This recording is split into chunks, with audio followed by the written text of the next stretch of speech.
What's up, y'all? It's T back with another video. Alright, guys, YouTube family, today is going to be very different from me because I'm not just posting my content today on YouTube. I'm going to be on Facebook as well. So hey, Facebook, with that being said. Alright, guys, so let's get into it. God gave me a word. And listen, y'all, God gives me words through so many things. I can get a word through a song.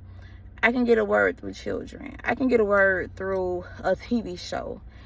And it's so crazy, y'all, because I can literally be thinking something, and then the one of the words that I'm thinking, the actual word that I'm thinking at the moment, one of the kids may use in the sentence, and it has nothing to do with what I'm thinking about, but God will just confirm what he's saying through the children.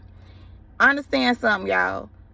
Don't get so caught up on signs, because when you get caught up on signs and numbers and all these things that God does speak through, you'll begin to just look for signs. You'll always be looking for signs, and that's a distraction, because you'll always be looking for something instead of doing what God has called for you to do. All right, guys, so God had been leading me to do my content and to be more content in doing content. And y'all, for a long time, I kept thinking, like, God, I don't have it all together. Like, it's not time. It's not time right now. Or I'll do it and I'll put a hold on it, because I'm like, you know what? I don't want to be playing with God. I did this, I did that. Not that I'm just a person that's out here wilding or anything like that. Or I'm just so bad, because I'm not. You know, I try my best to do right, but I do fall. I will admit that. But God put something in my spirit. He said, Key, you'll never be perfect. It's just like with riding a bike. When you a child and you start riding a bike and you get on that bike, you fall. But guess what? You get back up. The word says the righteous fall 7 times, but they get back up.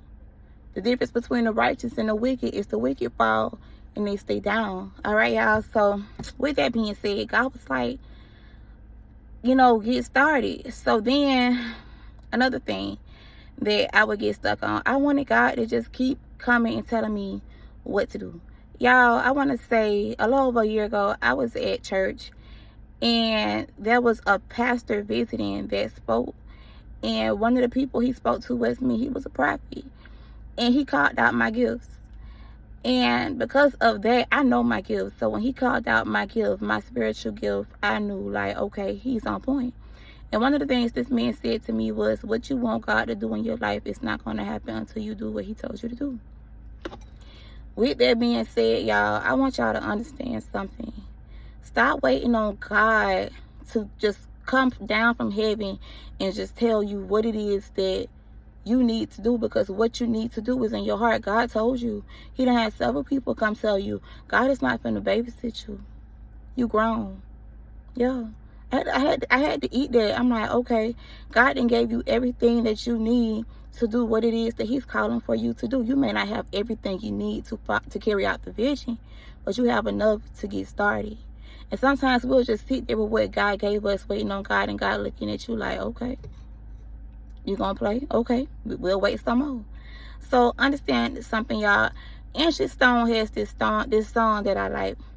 I ain't gonna say had, because even though she gone, her music is still here with us, and it's called Holding Back the Years. And one of the, oh my gosh, let me pull it up, because I don't want to leave nothing out, y'all. I don't rush with my content.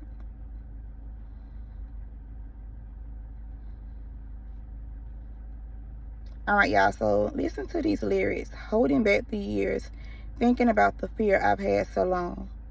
Will somebody here listen to the fear that's gone? Listen, y'all, a lot of y'all been saying, God, what's taking so long? Like, I'm watching things happen for everybody else. It's not happening for me.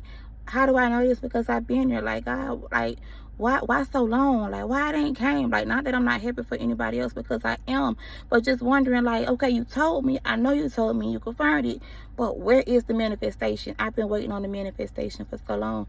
And God put in my spirit, he said, you've been holding yourself back. You've been slowing up the process. I have your gifts. Actually, well, yeah, gifts. I have your gifts. I have your reward. I have your promise. But you refuse to get started. You refuse to do what it is that I told you to do. You're getting distracted. spending too much time on Facebook. You're on Fashion Nova. You strolling. You've been on Fashion Nova for hours. Keep ordering packages. I'm just being real. These are the hard truths that I had to eat within myself. So I'm like, you know what? Big. Y'all, I started cutting out unnecessary money. Yeah, I get on Facebook, but it's not something I'm just gonna be on just strolling for hours. I pop in, I pop out. If God give me something, I post it. Not to just be posting all day, but because if God drops something in my spirit, I share it. I don't know who may need to hear it, regardless of whether or not they like it or not. God gave it to me, I release it.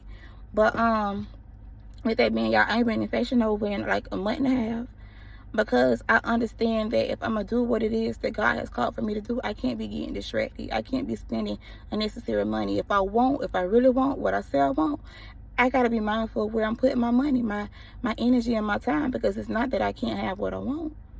It's a matter of what I'm doing with my resources. So, yeah, like, listen, y'all. Another thing God spoke to me through was my son. Tutor had been trying me, acting up in school, and every time I turn around, he did this, he did that, and like not crazy stuff, but just playing in class, getting distracted. And I'm like, I had got tired of it. You get what I'm saying? And I would talk to him. My first go-to is not to beat my children. Why? Because I got so much of that when I was coming up. I got the worst of it. And because of that, I know, because I got so much of it, I know that yes, it works to an extent, but I also know that it can make you resent parents. I love my mama, but Lord knows, coming up, the way she whooped us, like, I want to go toe-to-toe with my mama sometimes, and I don't say that in a disrespectful manner, but because my mama excessively whooped her children. But that was all she knew, so I don't say that to discredit my mother. So with that being, y'all, I would talk to Tutor, and Tutor with we get somewhere for a little bit. Here he go again. So with that being, okay, I keep repeating myself. Not to just be repeating myself, but when I was going through this, I may have just came home from school. When I was in school, y'all, Monday through Friday, I was going to school. Saturday and Sunday, I was doing 16-hour shifts. So it was times where I wanted to do something, but I'm tired. So I'm just yelling, and I'm repeating myself. And then when I do something, now I whoop him. And yeah, he tightened up for the moment, but we go back to the same behavior. So God had given me, I'm so thankful that God has given me different ways to reach my son. And I've been getting results. All right, y'all. So what do I want to say? Because I have a lot on my mind. All right, y'all. So one of the ways that I've been reaching Tutor is affirmations. Me and Tutor have been doing affirmations in the morning. So me and Tutor have been getting beside each other in the mirror, and I have him say I'm blessed. I'm not a statistic. I am a child of God. I'm humble. I'm focused. Whatever it is that I know that my child is struggling in, and not just struggling in, but whatever it is that I know that God has called him to be, I speak those things over him, and then I ask him, what you want to say. So it's not just a me thing. So if he's leaving something out, I'll tell him, say this. And then I do my affirmations. I'm taking things away. I'm not repeating myself. I told my children, I said, I'm not giving warnings.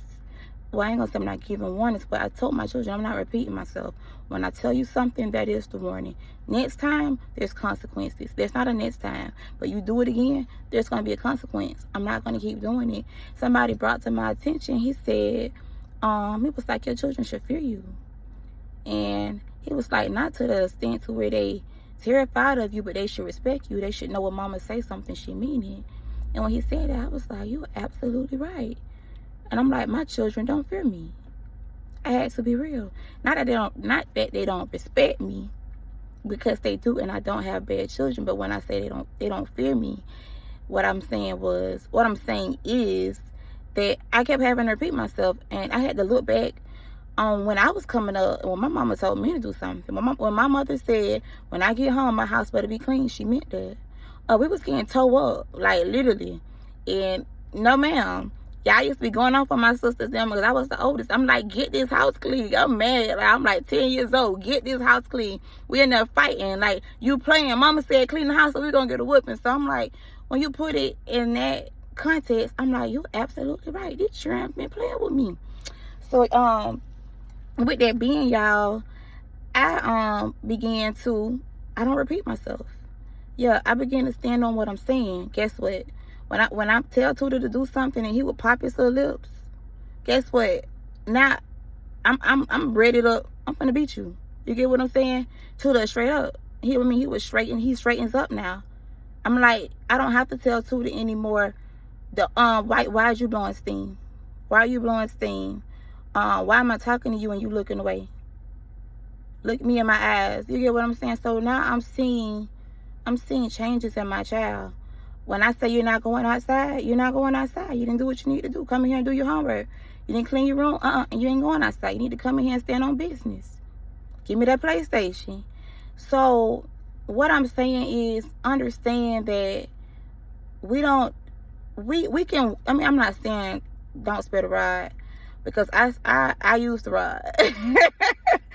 I use the rod, and I believe in using the rod, but I believe in using the rod how it's supposed to be used. So with that being said, like when my mama would beat us, I could be in the tub, little girl in the tub, my mama came in there with an extension cord. That's abuse. Did she intentionally abuse her children? No. That's what she knew. So no, I don't do that. You get what I'm saying? If I beat my kids, they know they get whooped on their arms and their butt. I ain't gonna even necessarily say their arms. They might get short across the arm because they moving. But I beat my kids on their butt with a belt. And I don't just sit there and set them up. Another thing I started doing when I have to go to that extent with my children, how my mama would beat me and she would be, didn't I tell you XYZ? And going off the whole time she beating me. I hit, give a strike. I build up. Give another strike. I don't sit down. I make my son do affirmations. If I have to whoop him, I make him do affirmations. And understand, I don't just beat my children on the daily, just because they done something. That's like the last resort. Like, yeah, when I whoop you, you done tried me. I'm tired. But y'all, I played hands on Tootie last night, and I prayed for my son. And then I had my nieces and my nephews and my children come lay hands on Tootie. And I began to give them the word. And I told them, I says that the Bible says that one person can put away, I believe it's like 1,000. And I think it's 10,000. It's talking about demons. The power that we have, the God-given authority that God has given us. So I laid my hands on my son's head and I began to pray for him. And I had the kids lay their hands on him as well. And we prayed for Tootie. And one of the things my nephew said that was so crazy was, I ain't gonna say crazy, but just so amazing. As I was praying for my son, he said, "Where's his heart?" And I pointed to where his heart is, in his chest on the left side. And a six-year-old said this, put his hand on my son's heart. And I said, wow, it just made me think like this is, just, God is so powerful. You get what I'm saying? Just to know that a 6-year-old would have the mind, and I'm not going to even say the mind, but I'm going to say that just knowing that God can come through a child. He said, out of the mouths of babes.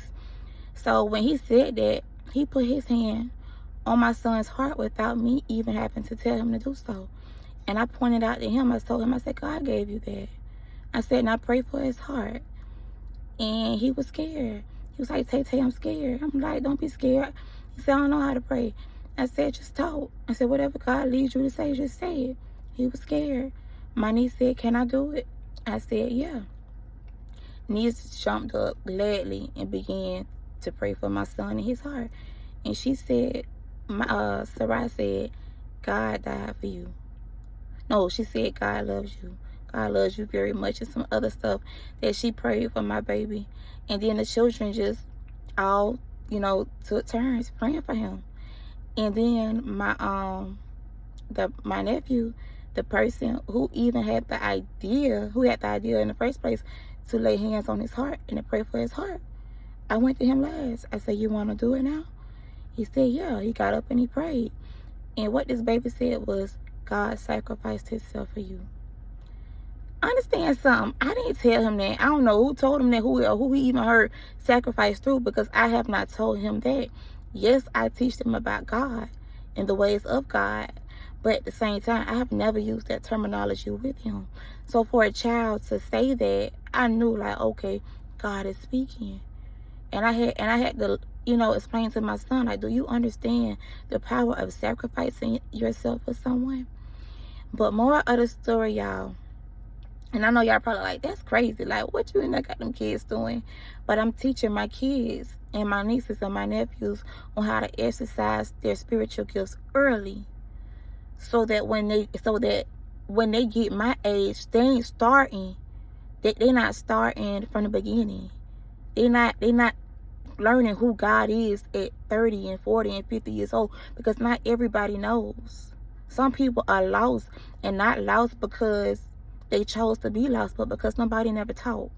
So I'm teaching them now, and I'm preparing them spiritually for what's to come. And not even what's to come, but what's happening now.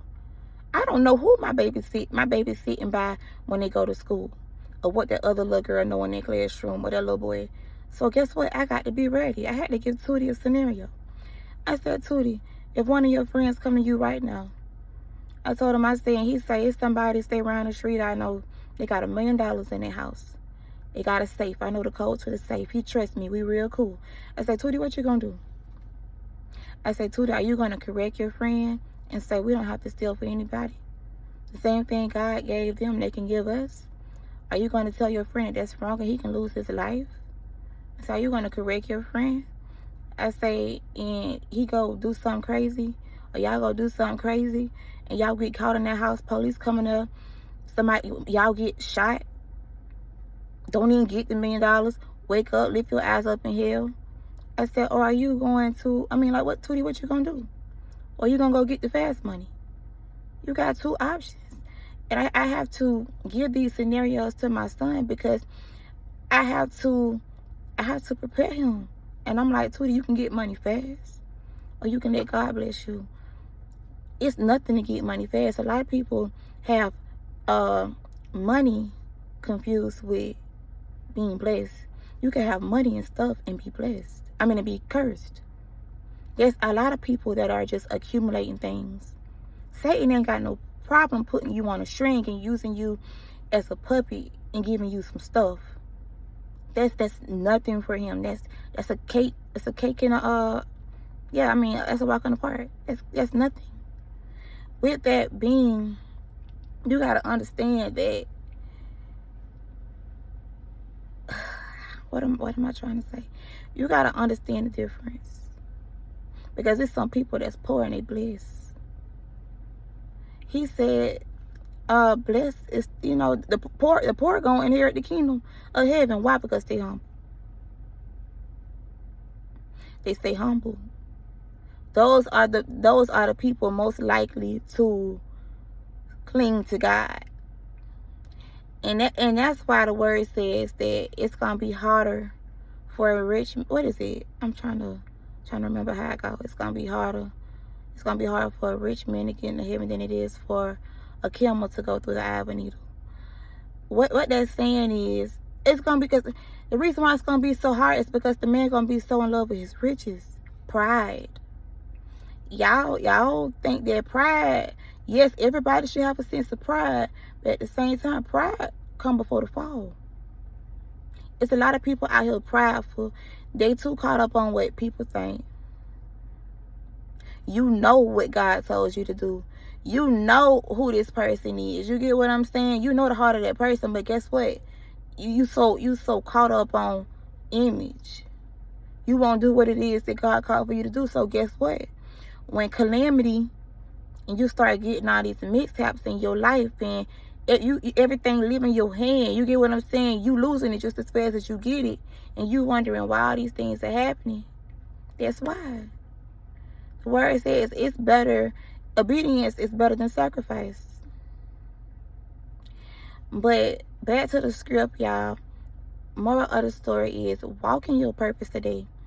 And what I had to tell my nephew is, the same way God gave you that vision and you were scared, Them kids got up and did what God told you to do.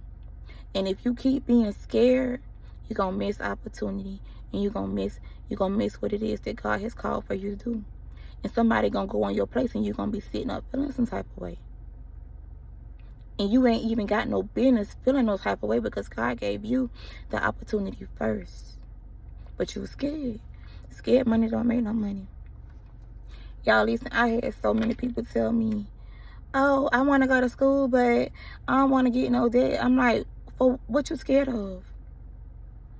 Uncle Sam ain't scared to take nothing from you. Go get the loan. I done been to school twice. I ain't paid on the loan yet. And they in good standing. When COVID and everything came, we didn't have to pay on that stuff. So guess what? When it gets to that point, I'll pay on it. You get what I'm saying? I'll bird feed it. I want the smallest payment there is. I'm not worried about it. That may sound ignorant to you, but I'm not worried about it. You get what I'm saying? Or, eventually I'll pay it off, but like I said, I'm not concerned with it. God provides. So what? Invest in yourself. Invest in your future.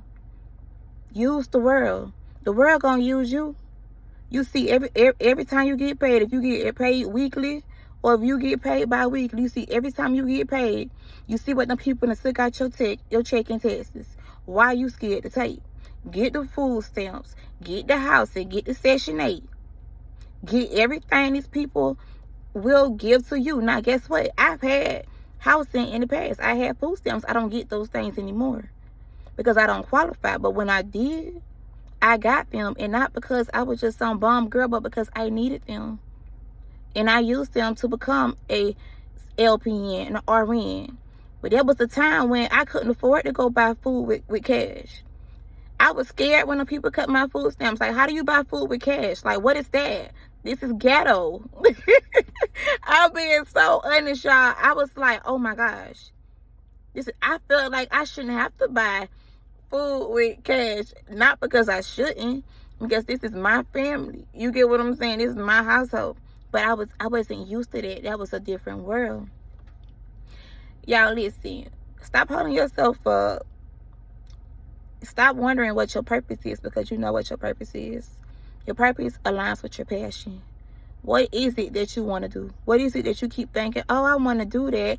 I don't know how to do it, but I really want to do that. Like for me for an example, I want to learn how to do nails.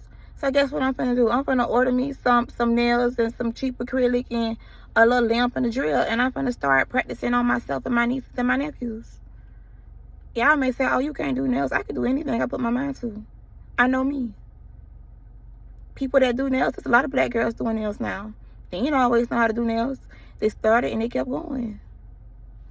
With that being said, and I don't necessarily want to do nails just because I want to do other people's nails. Not that I don't mind, but I'm gonna do my own. I'm not gonna keep giving these people my money. I like houses and furniture. Like, I be looking at houses like I want to buy that. You get what I'm saying? I want a Cadillac Escalade. I'm not gonna keep giving these people my money, because there's other places where I desire for my money to go. All right, y'all, that sums it up. I hope this video blessed somebody on today. I don't know who it's for. May it reach whoever God desires for it to reach. Some people gonna stroll right past it. It's not, I don't care. And it's not, I don't say that in a prideful way, but it's not about what people think. It's not about that. It's about souls. So if this don't bless but nothing but just one person, like, that's cool with me. All right, y'all. I love y'all. I be blessed. I got to get up here and get these kids ready for school in the morning.